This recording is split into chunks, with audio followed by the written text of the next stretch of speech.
नमस्कार मित्रांनो, मी किशोर बोराटे. तिसरा डोळा या यूट्यूब चॅनलमध्ये मी आपले स्वागत करतो. मित्रांनो, आजचा विषय निवडणुकीसंदर्भातच आहे. आजचा जो विषय आहे तो विश्लेषकांचे विश्लेषण की फसलेशन. मित्रांनो, हा विषय अशासाठी घेतला की या 18व्या लोकसभा निवडणुकीचा तिसरा चौथा टप्पा पार पडत असतानाच काही पत्रकार, काही विश्लेषकांनी काही फिगर्स समोर आणल्या की भाजपा 220-240च्या पुढे जाणार नाहीये असं त्यांनी जाहीर केलं. आता या संदर्भामध्ये त्यांनी म्हणजे कशाच्या आधारावर त्यांनी हे फिगर्स काढल्या, यासाठी कोणते संदर्भ तपासले ते काही त्यांनी जाहीर केलं नाही. मलाही काही लोक भेटले की सांगितलं की त्यांनी 220-240च्या पुढे काही भाजपा जाईल असं मला वाटत नाहीये. परंतु हे आकडे कुठून काढले हे त्यांनी नाही सांगितलं. मी त्यांना विचारलं, हो ठीक आहे, भाजप नाही सत्तेत येणार तर कोण येणार, तर तेही त्यांना सांगता आलं नाही. किंवा काही लोकांनी सांगितलं की काँग्रेस सत्तेत येईल. मित्रांनो, काँग्रेस सत्तेत येईल हे कोणत्या आधारे हे बोलतात ना, हे मला कळत नाही. कारण जर आता ठीक आहे, मी काय ह्याच्यामध्ये हा व्हिडिओ 2024च्या निवडणुकांचा अंदाज वर्तवण्यासाठी मी बनवत नाहीये. मला हे बघायचं की 220-240 हे फिगर्स आल्या कुठून, किंवा काही लोकांना जे वाटतंय की काँग्रेस सत्तेत येईल तर ते कशाच्या आधारावर ते बोलतायत हे मला नाही समजलं. म्हणून मी थोडंसं काही 2019चे म्हटलं आकडेवारी तपासूया आपण. 2019चे निकाल कसे लागले होते आणि त्या संदर्भातून मग आपल्या लक्षात येईल की बाबा कुठे किती कुणाच्या किती जागा वाढू शकतात किंवा किती कमी होऊ शकतात, किंवा जे दावा केला जातो की काँग्रेस सत्तेमध्ये येईल तो कितपत खरा आहे हे आपल्याला 2019ची आकडेवारी जर तपासली तर साधारणतः लक्षात येईल. प्रत्येक निवडणुकीमध्ये थोडाफार इकडे तिकडे फरक पडत असतो, परंतु एवढा मोठा फरक पडेल असं मला नाही वाटत की बाबा भाजपा 220-240वर थांबेल. एवढा मोठा फरक पडेल असं वाटत नाही. कारण 2019ला सुद्धा असं बोललं जात होतं की काँग्रेस कुठेतरी 180वर थांबेल, भाजपा 180वर थांबेल, 200वर थांबेल, 250वर थांबेल, अगदी 250पर्यंत 260पर्यंत जागा दिल्या होत्या. पण निकाल आल्यानंतर काय म्हणजे चित्र सगळं स्पष्ट झालं की बाबा किती जागा मिळाल्या. आता याच्यामध्ये प्रामुख्यानं एनडीए आणि इंडिया आघाडी किंवा संयुक्त पुरोगामी आघाडी त्यावेळीची 2019ची हा विषय नाही आपल्याला. फक्त आपल्याला जे दोन राष्ट्रीय पक्ष आहेत भाजपा आणि काँग्रेस यांचीच आकडेवारी आपण तपासतोय. तर याच्यामध्ये बघा तुम्ही, भारतातलं सगळ्यात मोठं राज्य की जिथं लोकसभेच्या सगळ्यात जास्त जागा आहेत ते उत्तर प्रदेश. उत्तर प्रदेशमध्ये 80 जागा आहेत टोटल. 2019ला 80 मधल्या 62 जागा ह्या भाजपाने जिंकल्या होत्या आणि काँग्रेसला फक्त एकच जागा मिळाली होती. बाकीच्या जागा सपानं किंवा बाकीच्या पक्षांनी घेतल्या असतील. म्हणजे उत्तर प्रदेशमध्ये भाजपाला 62 आणि काँग्रेसला 1. राजस्थानमध्ये 25 जागा आहेत. 25च्या 25 जागा राजस्थानमध्ये भाजपाने जिंकल्या होत्या. गुजरातमध्ये 26 जागा आहेत. 26च्या 26 जागा भाजपाने जिंकल्या होत्या. राजस्थान आणि गुजरातमध्ये काँग्रेसला एकही जागा मिळाली नव्हती. मध्यप्रदेशमध्ये 29 जागा आहेत. त्यातल्या 28 जागा या भाजपाने जिंकल्या होत्या. 1 जागा फक्त काँग्रेसला मिळाली होती. छत्तीसगडमध्ये 11 जागा आहेत. 11 मधल्या 9 जागा ह्या भाजपाने जिंकल्या होत्या आणि 2 जागा या काँग्रेसला मिळाल्या होत्या.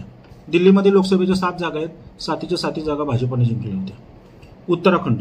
उत्तराखंडमध्ये टोटल 5 जागा आहेत. 5च्या 5 जागा भाजपाने जिंकल्या होत्या. काँग्रेसला तिथं दिल्लीप्रमाणे तिथेही एकही जागा जिंकता आली नाही. गोव्यामध्ये 2 जागा आहेत. एक भाजपाने जिंकली होती, एक काँग्रेसने जिंकली होती. महाराष्ट्रामध्ये टोटल 48 जागा आहेत. 48 मध्ये 23 जागा या भाजपाने जिंकल्या होत्या. 1 जागा फक्त काँग्रेसला मिळाली होती. कर्नाटकमध्ये टोटल 28 जागा आहेत. 28 मधल्या 25 जागा भाजपाने जिंकल्या होत्या. 1 जागा फक्त काँग्रेसला मिळाली होती. पश्चिम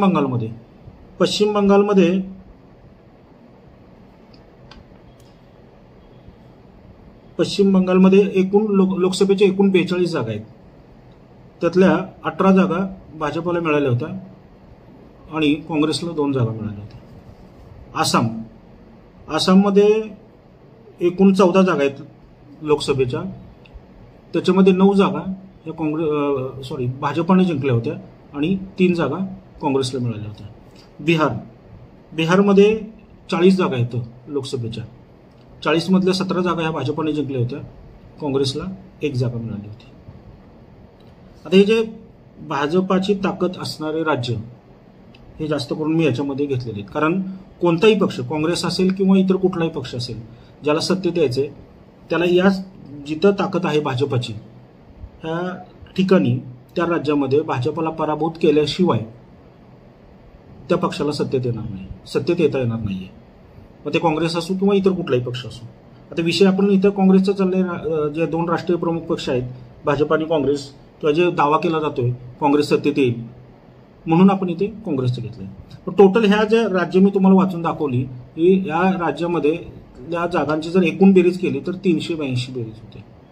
382 पैकी 254 ह्या जागा भाजपने जिंकल्यात आणि फक्त 13 जागा काँग्रेसला जिंकता आल्या. ही 2019ची आकडेवारी आहे.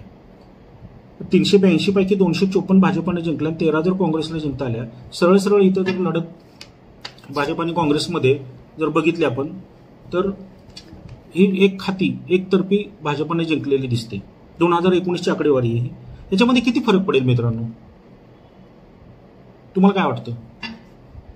कारण भाजपाची जिथं ताकद आहे तिथेच भाजपला हरवून तुम्हाला पुढे यावं लागणार. बाकी आता ह्याच्यामध्ये राहिली कुठली राज्य, आंध्र प्रदेश असेल,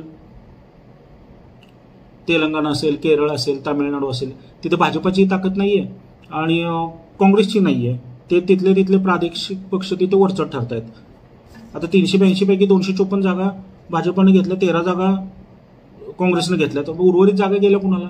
उर्वरित जागा तिथल्या प्रादेशिक पक्षांना मिळाल्या. आता इंडिया आघाडीमध्ये ममता बॅनर्जी पण आहेत, पण बंगालमध्ये त्यांनी सहकारी पक्षांना एकही जागा सोडलेली नाहीये. मग जर भाजपा आणि काँग्रेस यांच्या समोरासमोर कुठेच लढत होत नाहीये, कारण जिथे भाजपाची ताकद आहे तिथं काँग्रेसच्या हाताच्या बोटावर मोजण्या एवढ्या पण जागा येत नाहीयेत. तर अशा ठिकाणी कशी काँग्रेस जिंकू शकेल मला सांगा बरं. आज ही जी 2019ची फिगर आहे याच्यामध्ये किती फरक पडणार आहे? फार फरक पडेल असं वाटत नाहीये. आताचं जर राजकीय वातावरण बघितलं तर फार फरक पडेल असं वाटत नाहीये मला. फार हे लांब नाहीये. 4 जूनलाच निकाल आहेत. अजून एक 13-14 दिवस राहिलेले आहेत. 13-14 दिवसामध्ये सगळ्या गोष्टी क्लिअर होतील आणि तुम्हालाही लक्षात येईल की जे विश्लेषक आहेत हे विश्लेषकांचे विश्लेषण कसं फसलेशन झालेलं आहे ना, हे तुमच्याही लक्षात येईल. एक लक्षात यावं म्हणून मी एक ठोकताळा काढून हे एक अंदाज वर्तवलेला आहे. मी 2019च्या निवडणुकीच्या निकालाचा संदर्भ घेऊन मी बोलतोय की ज्यांना असं वाटतंय की 220-240 वरच भाजप थांबेल, तर हे त्यांचं विश्लेषण हे फसलेशन होणार आहे. 2019लाही असंच झालं होतं, 2024लाही असंच होणार आहे. मित्रांनो, तुम्हाला जर हा व्हिडिओ आवडला असेल लाईक करा, चॅनलला सबस्क्राईब करा आणि हा व्हिडिओ आपल्या मित्रमंडळींना शेअर करा. मला याच्यामध्ये बाकी काहीच बोलायचं नव्हतं. फक्त हे विश्लेषकांचं विश्लेषण कसं फसलेशन झालेलं आहे ना किंवा होणार आहे हे दाखवण्याकरता मी फक्त हा व्हिडिओ बनवलेला आहे. धन्यवाद.